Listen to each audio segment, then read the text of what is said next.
Elle le prit pour l'homme d'entretien.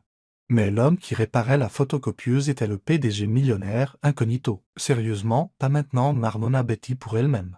En refermant le bac de l'imprimante pour la 3e fois, l'écran affichait le même message avec un épris glacial, bourrage papier, bac 2. Ses doigts tremblaient alors qu'elle essayait de rouvrir le tiroir. Son rapport, fruit de 3 semaines de nuit blanche et de matinées précoces, devait être entre les mains de son manager dans moins de 15 minutes. La réunion à l'étage avait déjà commencé. Derrière elle, quelqu'un grommela. « Si vous avez fini de pleurer sur l'imprimante. Peut-être que quelqu'un d'autre pourrait essayer. » Betty sursauta. « Désolé, » murmura-t-elle en s'écartant. L'homme passa à côté d'elle en soupirant. Elle se massa les tempes. Le col de son chemisier était humide. Elle n'avait même pas encore bu son café. Son estomac se tordait, non pas de faim, mais de ce poids familier et accablant. L'échec. Elle avait 29 ans. Une fille de 3 ans et un appartement de 2 chambres qu'elle pouvait à peine se payer. 3 ans plus tôt, elle était une mère au foyer, préparant des cupcakes en forme de dinosaures et pliant des bodys. Puis vinrent le divorce, la trahison, les rendez-vous au tribunal, le long silence douloureux de la désapprobation de ses parents, et maintenant, elle était une assistante invisible sous contrat de main dans l'une des plus grandes entreprises technologiques de l'État.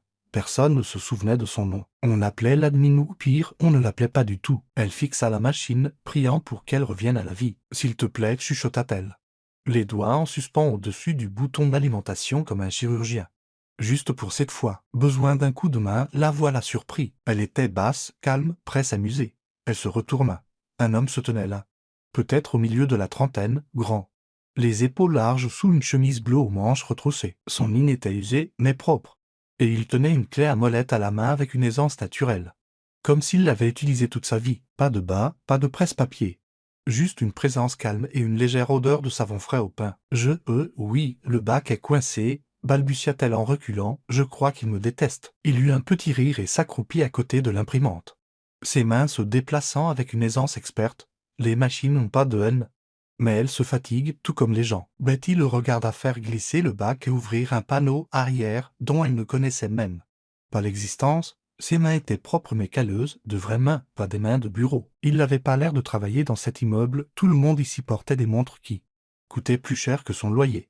Lui ne portait même pas de ceinture. « Merci, » murmura-t-elle, serrant son dossier contre sa poitrine. Il leva les yeux vers elle. « Matinée difficile ?» Betty laissa échapper un rire bref, puis se mordit la lèvre. « On peut dire ça.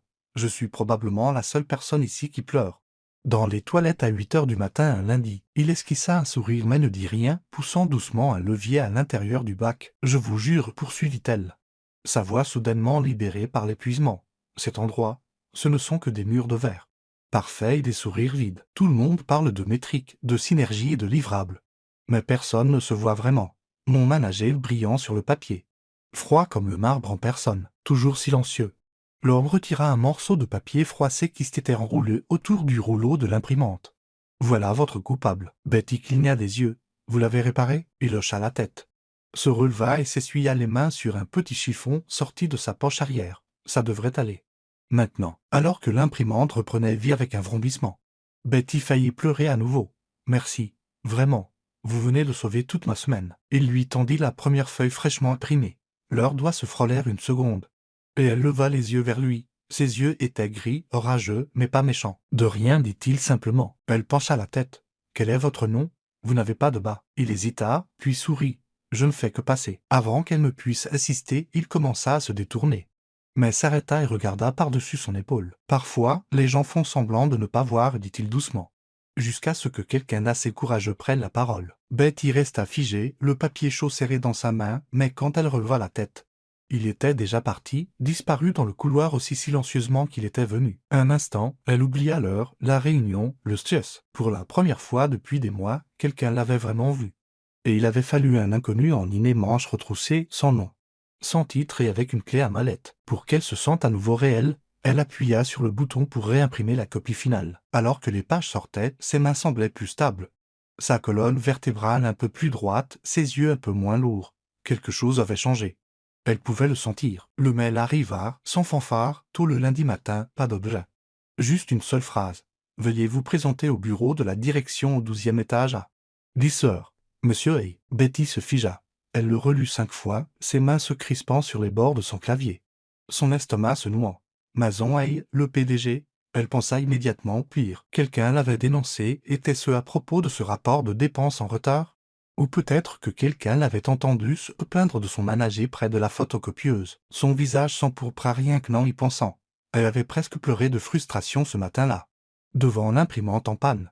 Et puis, lui, l'homme aux manches retroussées en mine, elle l'avait pris pour un technicien. Il avait réparé la machine sans un mot et l'avait laissé avec une phrase énigmatique qu'elle ne parvenait toujours pas à oublier. Parfois, les gens font semblant de ne pas voir, jusqu'à ce que quelqu'un d'assez courageux prenne la parole. Et maintenant, cette malle. À 9h57, Betty se tenait devant l'ascenseur, son chemisier rentré, les peaux moites.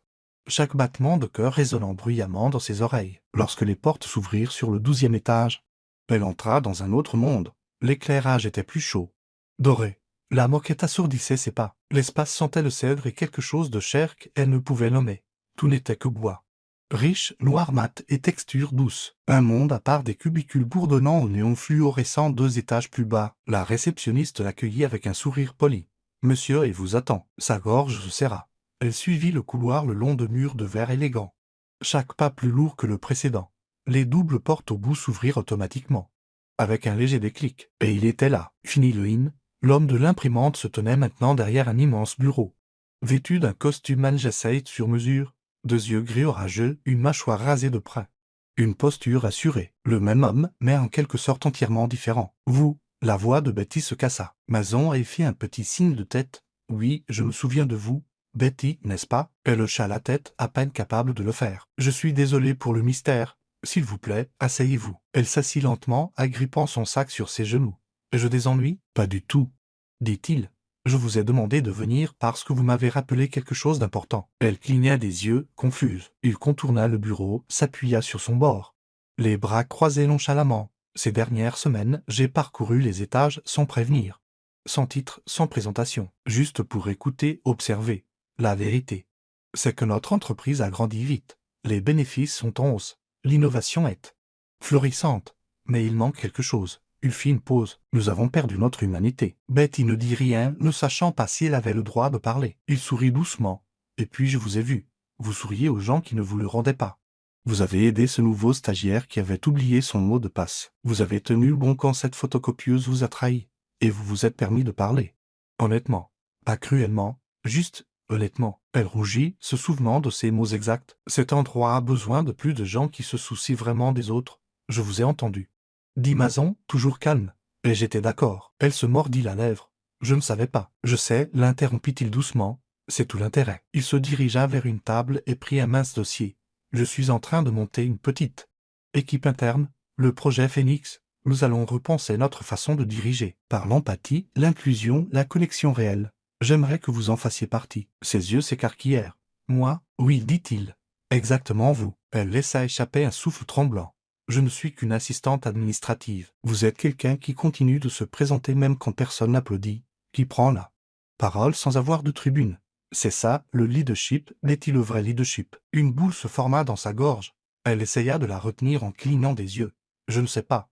Quoi lire? Dites oui, dit-il, simplement. Elle le regarda vraiment. Et pour la première fois, elle ne vit pas seulement le PDG, mais l'homme derrière le bureau, celui qui avait choisi de parcourir les étages au lieu de s'asseoir au-dessus d'eux. Ce serait un honneur, murmura-t-elle. Mercredi, 8h30, salle de conférence B. Venez comme vous êtes, dit-il, alors qu'elle quittait le bureau.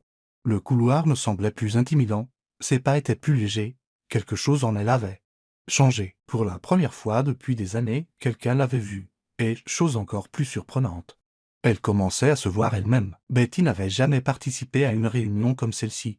Il n'y avait que 5 personnes dans la salle de conférence vitrée du 10e étage, triée sur le volet par Mason et lui-même. Chacun venait d'un service différent, d'un milieu différent, d'un échelon différent de l'échelle de l'entreprise, et pourtant, d'une manière ou d'une autre, ça fonctionnait. La première fois qu'elle y est entrée, Betty serrait son carnet de notes comme un bouclier. Elle portait son 2e plus beau chemisier et avait vérifié 3 fois sa coiffure, s'attendant à être celle qui ne devait pas parler. Mais Mason l'accueillit d'un signe de tête, lui tira une chaise lui-même et dit « Ici.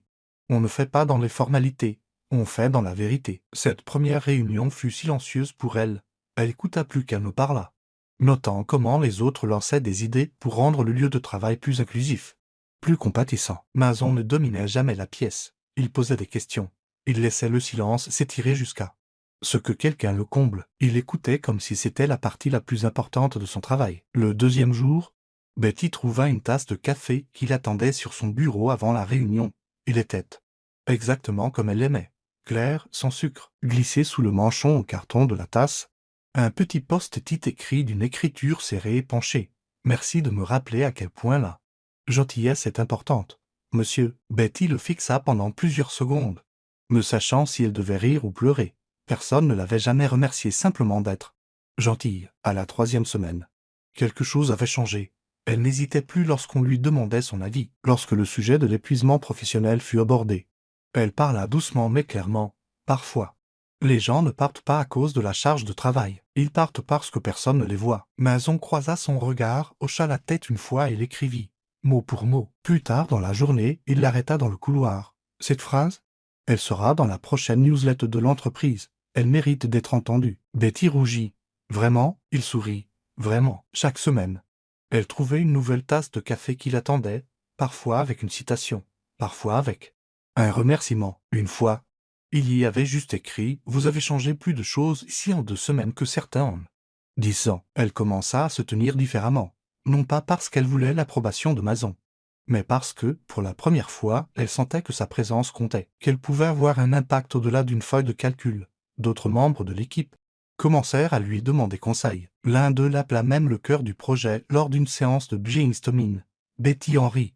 Mais au fond, cela remua quelque chose de puissant en elle. Pendant des années, elle s'était faite toute petite pour tenir dans les coins. Maintenant, elle réapprenait à prendre sa place. Mason ne ramenait jamais les choses à lui. Il donnait toujours le crédit. Demandait toujours comment les autres allaient avant de donner des instructions. Mais il y avait quelque chose dans la façon dont il regardait Betty pendant ces réunions. Une attention qui n'était pas professionnelle, mais qui ne dépassait jamais les limites. Elle remarqua comment il s'arrêtait quand elle parlait, comment il se penchait légèrement en avant, les mains jointes, écoutant sincèrement. Il n'y avait aucun jugement dans ses yeux, seulement une sorte de reconnaissance. Après une session particulièrement longue, alors qu'il sortait de la salle, Mason marcha à ses côtés. « Vous êtes doué pour ça, dit-il. »« Pourquoi ? » ?»« Pour voir les gens, les voir vraiment. C'est rare. » Elle ne savait pas quoi répondre, alors elle dit simplement « merci ». Il la regarda alors, non pas comme un patron regarde une employée, mais comme quelqu'un qui essaie de lire une histoire encore en cours d'écriture. « Vous me rappelez, dit-il doucement, pourquoi j'ai créé cette entreprise au départ. Et juste comme ça, l'espace entre eux devint plus chaleureux, plus familier. Pas romantique. Pas encore, mais indéniablement là. À la fin du mois, Betty avait cessé de vérifier 2 fois ses mots. Elle ne s'asseyait plus sur le bord de son siège. Elle parlait, elle remettait en question, elle suggérait, et quand elle riait, ce n'était pas pour s'excuser. Chaque matin, la tasse de café l'attendait toujours.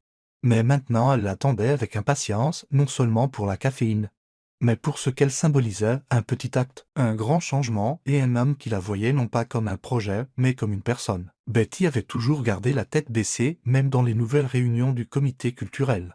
Même avec le soutien de Mason, elle essayait de ne pas attirer trop l'attention. Mais dernièrement, elle pouvait sentir le changement et tout n'était pas bienvenu. Les chuchotements commencèrent la semaine après que Mason l'eut cité dans la newsletter de l'entreprise. Betty avait soumis la phrase sans y attacher son nom, mais d'une manière ou d'une autre.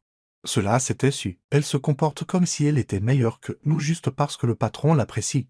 Marmonna quelqu'un juste devant la salle de pause. Betty était sortie pour remplir sa bouteille d'eau et se figea en entendant. La voix appartenait à Dana, une assistante administrative senior qui travaillait dans l'entreprise depuis plus d'une décennie. « Je parie qu'elle pense être la prochaine sur la liste pour une promotion », ajouta une autre voix. « Vous savez comment ça se passe quand le PDG commence à s'intéresser à un joli minois. » Betty ne bougea pas. Sa main se resserra autour de la bouteille.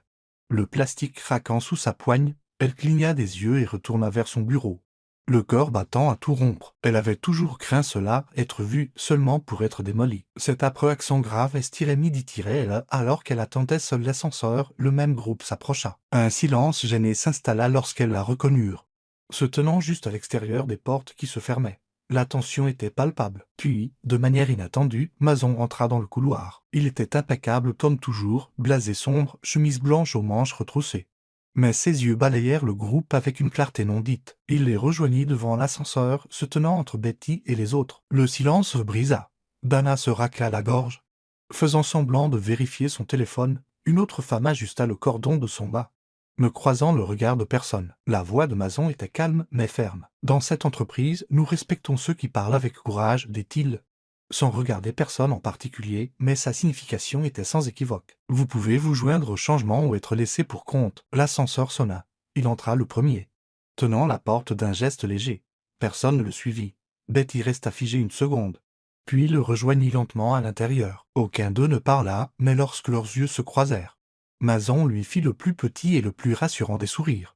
Un de ceux qui disaient « Vous n'êtes pas seul ». Plus tard dans la journée, les RH envoyèrent une annonce. Tous les employés devaient assister à une nouvelle formation sur l'empathie en milieu de travail, avec l'équipe de direction animant les sessions. Ce n'était pas présenté comme une punition, mais tout le monde savait que c'était une réponse. Le lendemain matin, Betty arriva à son bureau pour trouver une petite boîte blanche nouée d'un ruban doré.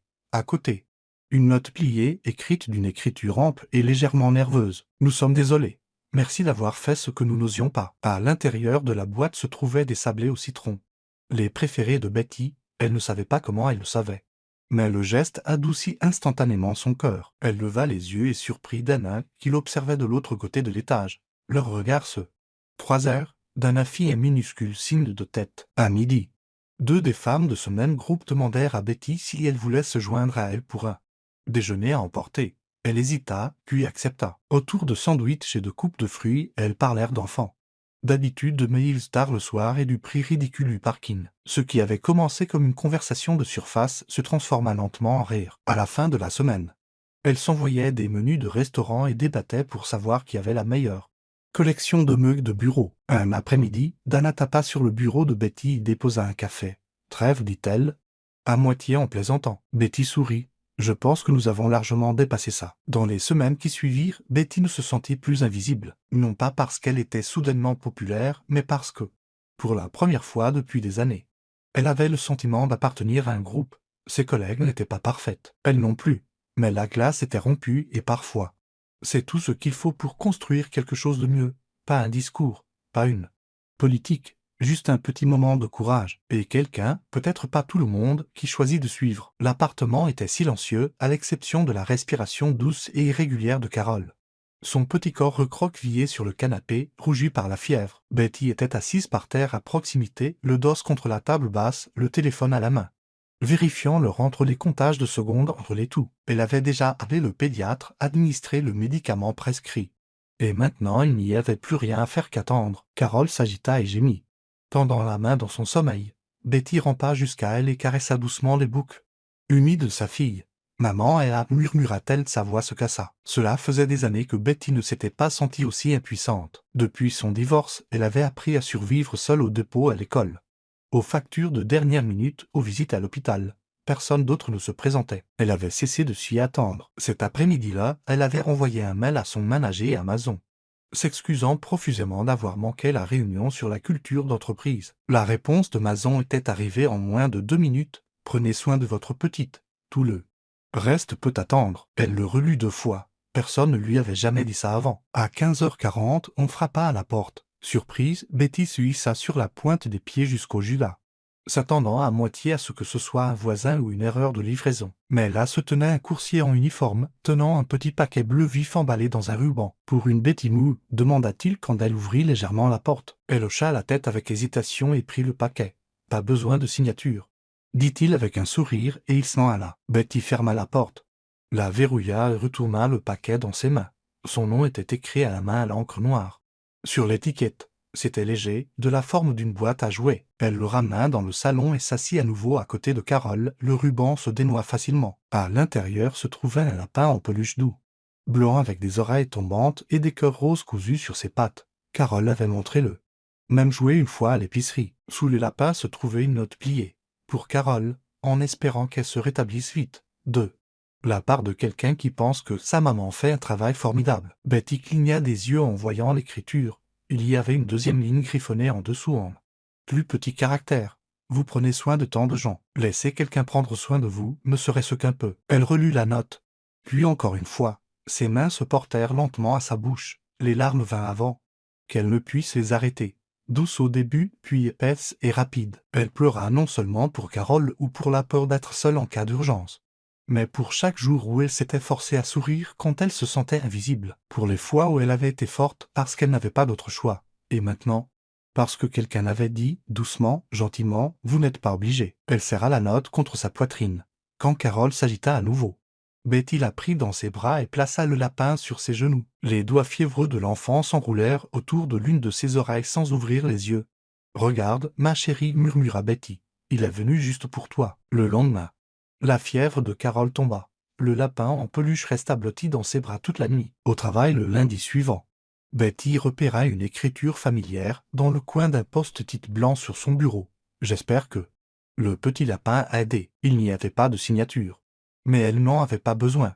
Elle sourit pour elle-même en s'asseyant, ses doigts effleurant le bord de son clavier, pour la première fois depuis des années. Elle n'avait pas l'impression d'être la seule à porter le poids. Quelqu'un avait remarqué, et quelqu'un s'en était soucié. Betty rentrait à pied de l'école maternelle de Carole quand elle le vit, vêtu d'une chemise boutonnée et d'un pantalon, les cheveux gominés comme s'il jouait un rôle. Tom s'appuyait contre un SUV noir garé sur le trottoir. Il semblait appartenir à une autre vie, une vie que Betty s'était battue pour laisser derrière elle. Mais la lueur dans ses yeux n'avait pas changé. « Tiens, tiens, dit-il en se redressant. Tu vis dans une résidence maintenant, nouvel homme.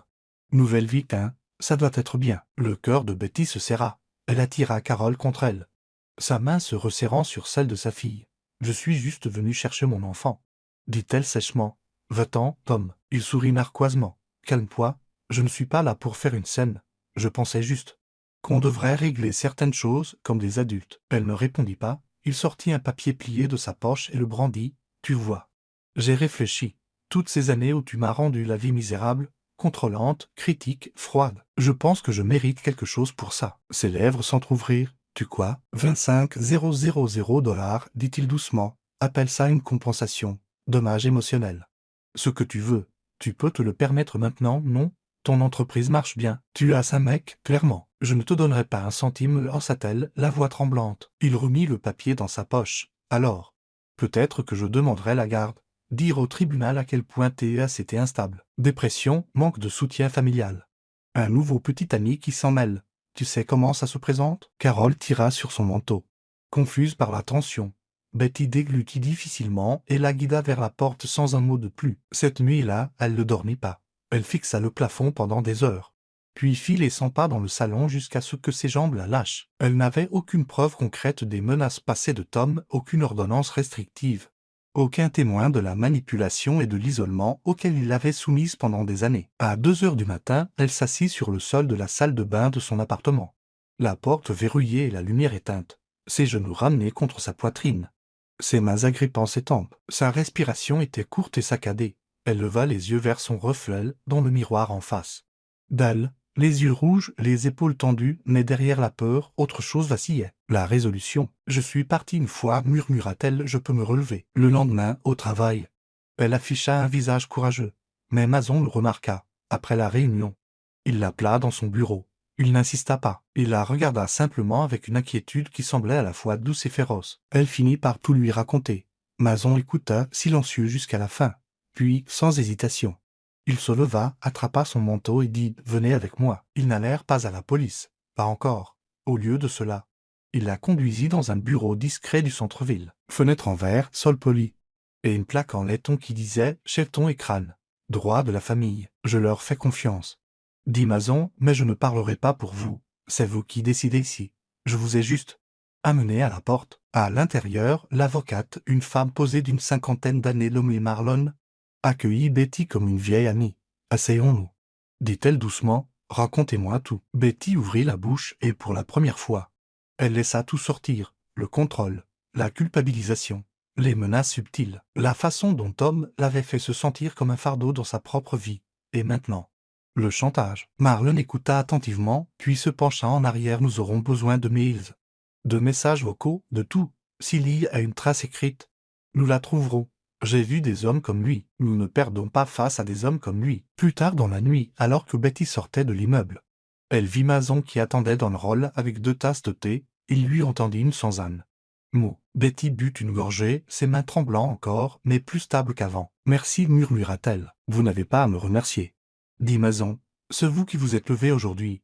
Je n'ai fait que conduire. » Le tribunal était plus froid que ce à quoi Betty s'attendait. Des murs pâles, des néons crus. Des rangées d'inconnus attendant leur tour avec des vies en plein chaos. Mais rien ne semblait plus glaçant que l'homme assis en face d'elle. Tom, son ex-mari. Habillé comme la victime qu'il prétendait être. Une chemise repassée, rasée de près, ce même regard suffisant qui écrasait sa confiance. Betty s'assit droite, les paumes à plat sur ses genoux. À côté d'elle, Marlon, son avocate, était calme et sereine. Derrière elle, au troisième rang, Mason était assis en silence. Il avait insisté pour être là, non pas pour parler, mais pour lui montrer qu'elle n'était pas seule. Le juge entra et l'affaire fut appelée. L'avocat de Tom fut le premier à parler.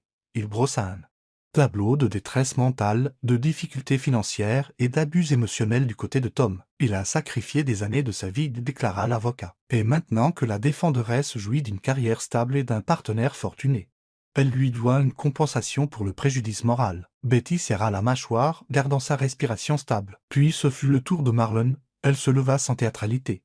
Sa voix douce alors qu'elle exposait les faits. Un historique de comportement de contrôle.